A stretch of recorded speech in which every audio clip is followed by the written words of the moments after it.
उठ के वो बोले कि देखा तो कोई भी नहीं यहाँ पे, तो उसकी बीवी आई थी, अभी बेहोश हो गए, तो उन्होंने बताया कि ऐसे मेरे को सामने दिखाई दिए। तो उनको समझ में नहीं आया कि दिखाई क्यों दिए।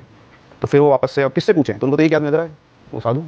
तो वहाँ गए मंदिर पे, देखा तो साधु नहीं वहाँ पे, सब जगह ढूंढ लिया, साधु महाराज नहीं मिले, और वो अकेले फंस गए, करूँ तो क्या करूँ। फिर वो वापस अपने घर पे आए, अब उनका अनुष्ठान भी टूट गया, अब वो समझ में आया उनको क्या करना है, तो वो सोए आके।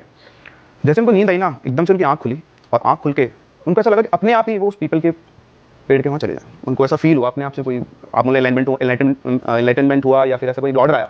उठे और वहाँ जाके और पीपल के पेड़ के पास खड़े हो गए। फिर उनका मन किया कि मैं यहाँ बैठ के पूजा करूँ, तो वो अपना सारा उन्होंने सेटअप किया वापस से, हवन वगैरह सब, और वो बैठे रहे उसके अंदर पूजा करने। और जैसे उन्होंने अनुष्ठान शुरू किया, उनकी नज़र पड़ी पीपल की डाल पर, तो वहाँ पर वही परम राक्षस बैठा हुआ था पीपल की डाल के, पर वो इनको घूरे जा रहा। अब इनकी हालत खराब, इनको डर लगे बुरी तरह से कि यार सामने वो बैठा हुआ है, क्या करेगा इनका। पर इनका निश्चय, दृढ़ निश्चय कि नहीं, अब तो मैं अनुष्ठान पूरा करूँगा। और उन्होंने वहाँ पर बैठकर सारा अनुष्ठान करना शुरू किया। इधर ये करे और उधर से वहाँ से आवाज़ चली, और अब आवाज़ जितने लोग खड़े सबको सुनाई आ रही है, ऐसा नहीं कि सिर्फ अकेले को सुनाई आ रही है। अच्छा। दिख रहा किसी को नहीं, दिख रहा एक इंसान को है, लेकिन सबके सब अनुष्ठान कर रहे हैं, पूजा चल रही है साथ साथ में।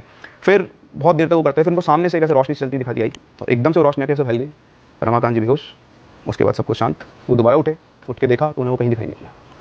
मतलब जो एनवायरनमेंट था बहुत लाइट हो चुका था उनके लिए। करीबन सुबह 4-5 बजे तक का ये सारा प्रोसेस चला उनका। फिर वो सीधे उठे और अपने उपाध्याय जी ने डिस्कस किया आपस में, वापस से वहाँ गए मंदिर।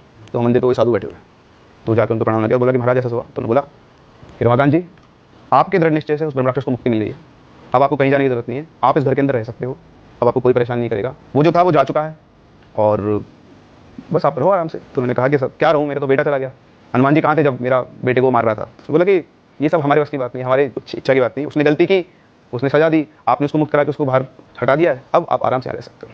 तो कुछ टाइम और रहे वहाँ पर, फिर उसके बाद वो वहाँ से चले गए, बेच दिया उन्होंने वो घर। आज भी वहाँ कई लोग रहते हैं, लेकिन उसके बाद कभी उनको कुछ ऐसा कुछ फील नहीं हुआ।